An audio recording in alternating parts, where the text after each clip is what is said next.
हुकूमत की दी हुई लिखी हुई तकरीर पढ़ने का मेरा इरादा था नहीं, क्योंकि अगर मैं वो पढ़ता तो शायद जम्मू कश्मीर के लोगों को लगता कि सारा कुछ ठीक है, कि यहाँ बदलाव की कोई ज़रूरत नहीं, लोग अपनी जगह मुतमईन हैं, लोग अपनी जगह खुश हैं और लोगों को कोई आने वाले दिनों में कोई बदलाव चाहिए नहीं।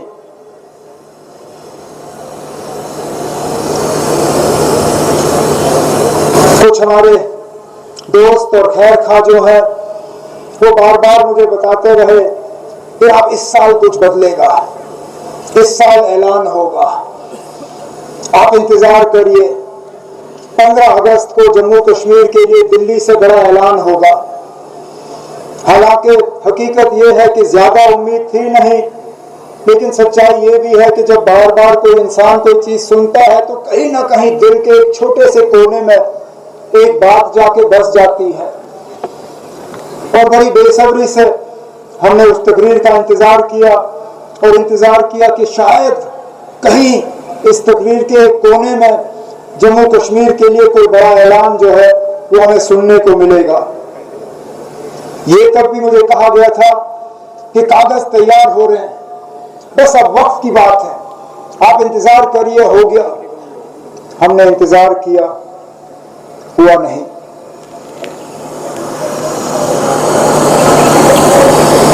जहां मैं बार बार रोशनी की किरण की बात करता था, सच्चाई ये है कि उस रोशनी की किरण में थोड़ी सी अब कमी नजर आनी शुरू हो गई है।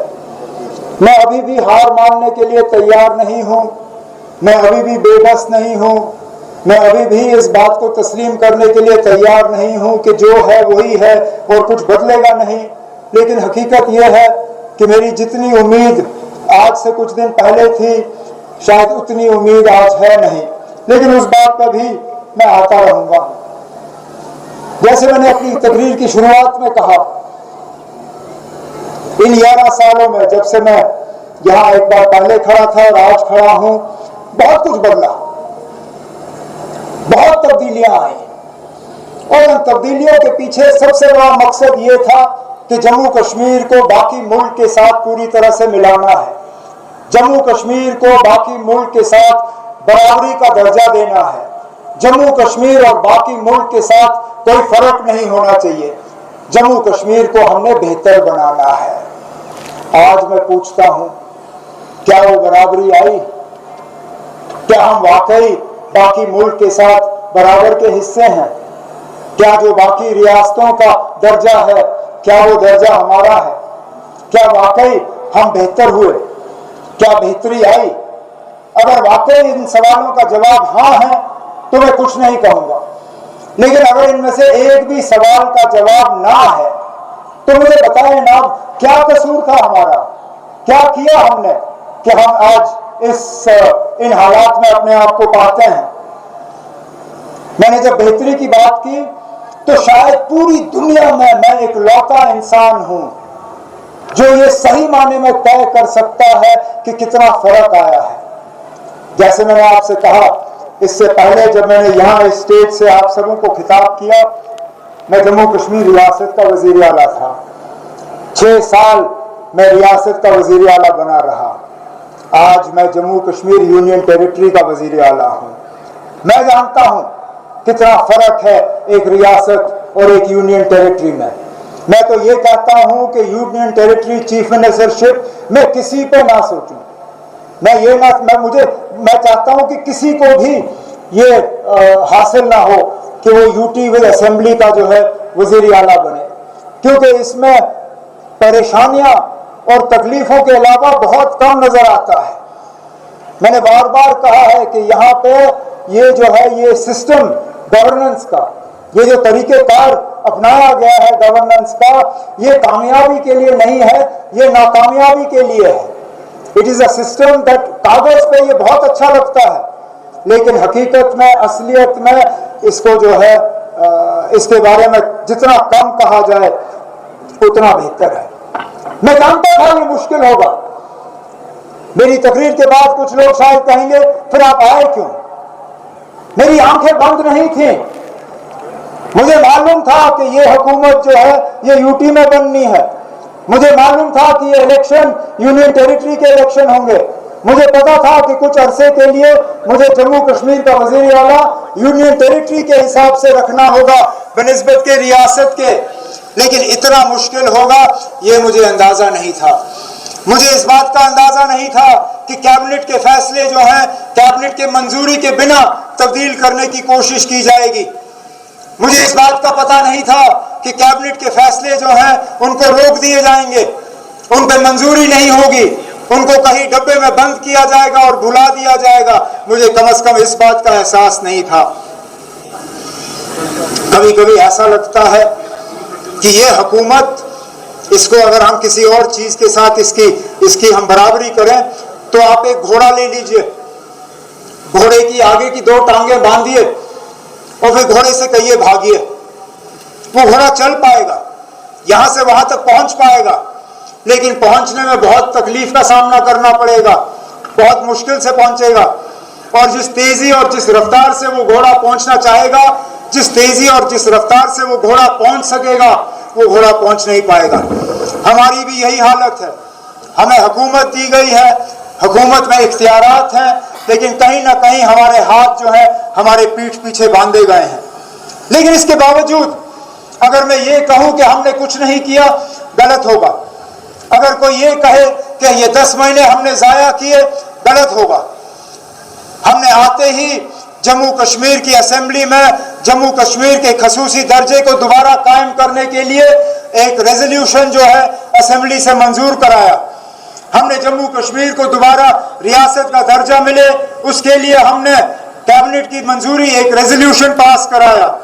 हमने बजट के तहत जम्मू कश्मीर के लोगों के लिए कुछ ऐसे फैसले लिए जिनसे उनकी रोजमर्रा की जिंदगी में बेहतरी आई, चाहे वो तालीम को लेके हो, चाहे वो सेहत को लेके हो, चाहे वो सोशल वेलफेयर को लेके हो, चाहे वो ट्रांसपोर्ट को लेके हो, चाहे वो टूरिज्म को लेके हो, चाहे वो एग्रीकल्चर को लेके हो। जो भी महकमा हो हुकूमत का, हमारी कोशिश रही कि जितने भी हमारे इख्तियारात हैं उनको सही तरीके से इस्तेमाल करके जम्मू कश्मीर के लोगों को कम से कम इस हुकूमत का जो है हम फायदा दिखाना शुरू करें।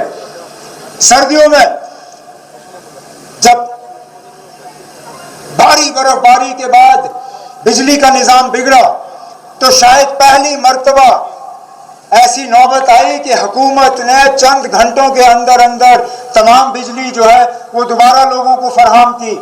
इस साल गर्मियों में जब जम्मू में पानी की किल्लत रही, बिजली की किल्लत रही, तो हुकूमत ने फटाफट उसको दुरुस्त किया।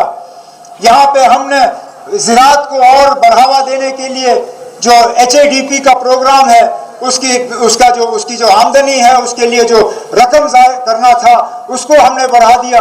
यहाँ के नौजवानों की बेरोजगारी कम हो, बेरोजगारी का खात्मा सरकारी मुलाजमत से नहीं हो सकता, ये हम सब जानते हैं, लेकिन गैर सरकारी मुलाजमत कायम करने के लिए क्या इकदाम उठाए जा सकते हैं, उसके लिए हमने एक नई स्कीम मिशन युवा के तहत जम्मू कश्मीर के नौजवानों के सामने रखा, जिसके हम मान के चलते हैं कि कम से कम 4 से 4.5 लाख हमारे नौजवान जम्मू के, कश्मीर के, हमारे भाई, हमारे बहन जो हैं इज्जत की रोजी रोटी कमा सकेंगे। हमने अपने इलेक्टेड रिप्रेजेंटेटिव्स MLAs के हाथ मजबूत किए, हमने उनके इख्तियारात जो है उनको वापस लौटा दिए, उनकी कॉन्स्टिट्यूंसी डेवलपमेंट फंड उसमें इजाफा किया। जहां उनको 10 साल पहले 3 करोड़ रुपए मिलते थे अपने इलाके में खर्च करने के लिए, इस साल हमने 3 करोड़ से 4 करोड़ वो बढ़ा के उन्हें खुली छूट दी कि वो पैसा जो है लोगों के इस्तेमाल के लिए किया जाए। लेकिन कहीं ना कहीं ये निज़ाम जो है ये ठीक तरह से चल नहीं पाएगा। मैं लोगों को याद दिलाना चाहता हूँ कि हमारी जो सुप्रीम कोर्ट है उन्होंने एक बहुत ही ऐतिहासिक और एक बहुत ज़रूरी फैसले में एक ट्रिपल चेन ऑफ अकाउंटेबिलिटी की बात की थी।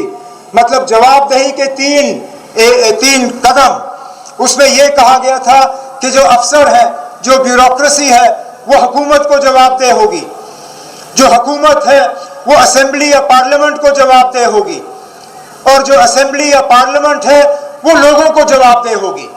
लेकिन जम्मू कश्मीर में कहीं ना कहीं ये ट्रिपल चेन ऑफ अकाउंटेबिलिटी जो है ये चली नहीं है। मैं आज असेंबली को जवाबदेह हूं, उसमें कोई शक नहीं है। मेरे मंत्री जो हैं, मेरे मिनिस्टर जो हैं, मेरे वजीर जो हैं, वो असेंबली को जवाबदेह हैं। असेंबली के मेंबरान जो हैं वो लोगों को जवाबदेह हैं, इसमें भी कोई शक नहीं है। लेकिन हमारे अफसर जो है वो हुकूमत को जवाबदेह नहीं है, या कम से कम इलेक्टेड हुकूमत को जवाबदेह नहीं है, इसमें भी इनकार नहीं किया जा सकता। तो कहीं ना कहीं जो हुकूमत, जो सुप्रीम कोर्ट ने लोगों के लिए और लोगों के फायदे के लिए ट्रिपल चेन ऑफ अकाउंटेबिलिटी की बात की थी, उसको अमली जामा पहनाने की जम्मू कश्मीर में अशद जरूरत है। आखिरकार हुकूमत चलती कैसी है? चुने हुए नुमाइंदे जो हैं वो प्रोग्राम बनाते हैं, वो प्लान बनाते हैं, वो एक खाका खींचते हैं, वो एक नक्शा बनाते हैं, लेकिन उस नक्शे को रंग भरने में काम किसका होता है? अफसरों का। वो हुकूमत के इलेक्टेड लोग हैं, लेकिन हुकूमत के बाजू, हुकूमत के पैर जो हैं वो उनके अफसर हैं। अगर हुकूमत के दिमाग और सिर और पैर में और हाथ में ठीक तरह से कनेक्शन जुड़ा ना हो तो चल नहीं पाता। और इसलिए मैं बार बार इस चीज़ पे जोर देता हूं कि नया जम्मू कश्मीर जो है नया तब होगा जब इस नएपन में बेहतरी होगी। नयापन सिर्फ अपने आप में नया नहीं होता, ये नए का फायदा नया नहीं होता अगर सिर्फ आप लफ्ज़ इस्तेमाल करो। उस लफ्ज़ में मायने होनी चाहिए, उस लफ्ज़ में वज़न होना चाहिए, उस लफ्ज़ में ताकत होना चाहिए, जो आज मैं अफसोस से कहता हूँ वो ताकत है नहीं। क्या हमें रियासत बनने का हक नहीं है? है।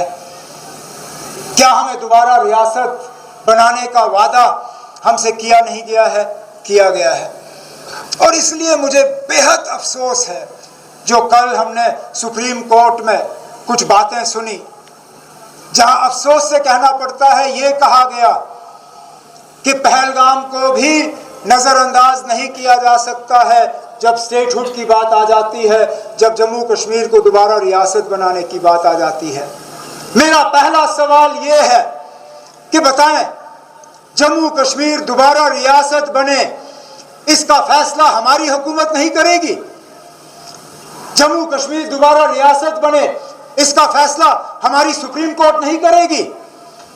क्या दोबारा जम्मू कश्मीर रियासत बने, इसका फैसला पहलगाम के उन कातिलों के हाथ होगा, या उनके पीछे जो ताकत है हमारे पड़ोसी सरहद पार मुल्क, क्या वो तय करेंगे कि जम्मू कश्मीर रियासत कब बनेगा?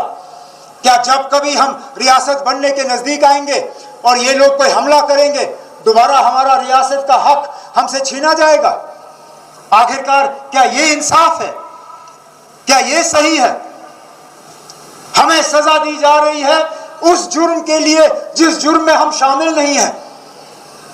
ऑप सिंदूर के तहत हमारे बहादुर जवानों ने, हमारे एयरफोर्स ने, हमारे वर्दी पहनने वाले हमारे सिपाहियों ने हमारे पड़ोसी मुल्क को सजा दिया। वो सजा 3 दिन चली, 4 दिन चला, उसका कितना लंबा असर होगा उस पर हम बात करते रहेंगे। लेकिन आज पहलगाम के हमले का सजा हमें भी दिया जा रहा है। पहलगाम के हमले की सजा जम्मू कश्मीर के उन लोगों को दी जा रही है जिन्होंने पहलगाम के हमले के खिलाफ अपनी आवाज बुलंद की। क्या कोई इस बात से इनकार कर सकता है कि पहलगाम के हमले के बाद अपनी मर्जी से जम्मू कश्मीर के लोग बाहर आए? कठुआ से लेकर कुपवाड़ा तक कोई शहर ऐसा नहीं है, कोई गांव ऐसा नहीं है, कोई घर ऐसा नहीं है जहां नाराजगी का इजहार नहीं हुआ, जहां लोगों ने यह नहीं कहा कि पहलगाम का हमला हमारे नाम में नहीं हुआ, हम पहलगाम के हमले के साथ नहीं है, हम पहलगाम के हमले को कबूल नहीं करते। लेकिन उसके बावजूद बदकिस्मती से आज पहलगाम के हमले का ही इस्तेमाल किया जा रहा है हमें रियासत के दर्जे से अलग रखने में। कहने के लिए तो मैं ये भी कह सकता हूं कि पहलगाम के हमले का कसूर इलेक्टेड हुकूमत का नहीं है। याद रखिए, जो इससे पहले इलेक्टेड हुकूमतें थीं, चाहे वो मेरी हुकूमत या मेरी हुकूमत से पहले, हमने इस तरह के हालात बनने नहीं दिए।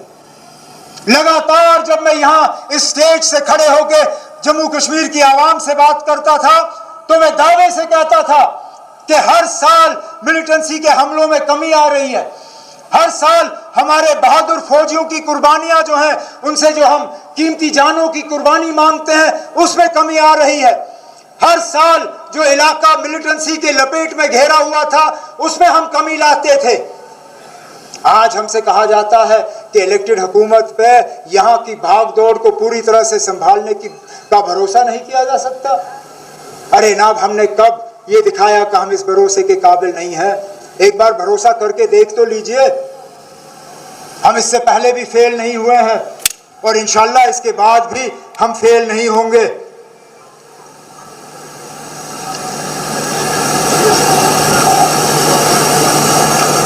मैं रियासत पे इसलिए जोर दे रहा हूं क्योंकि जम्मू कश्मीर के मुस्तकबिल को बदलने का पहला कदम वो है, और इसलिए मैं बोलता रहूंगा क्योंकि ये मेरे घर की बात नहीं है, ये मेरे जात की बात नहीं है, ये सिर्फ हुकूमत में मेरे साथियों की बात नहीं है, ये सिर्फ चुने हुए नुमाइंदों की बात नहीं है, ये पूरे जम्मू कश्मीर आवाम की बात है। और क्या अपना हक हासिल करना, क्या ये गुनाह है? क्या ये जुर्म है? मैंने हुकूमत संभालते ही एक तरफ से खतरा मोल लिया। मैंने दो चीजों पे जोर दिया। मैंने ये कहा कि जम्मू कश्मीर को जो भी मिलेगा हिंदुस्तान की जमहूरियत और हिंदुस्तान के आईन के तहत मिलेगा, और उसके साथ साथ मैंने इस चीज पे जोर दिया, मैंने कहा कि जम्मू कश्मीर को मरकज के साथ लड़ने में कोई फायदा नहीं होगा। हम अगर कुछ हासिल करेंगे तो मरकज के साथ अच्छे ताल्लुकात कायम करके हासिल करेंगे।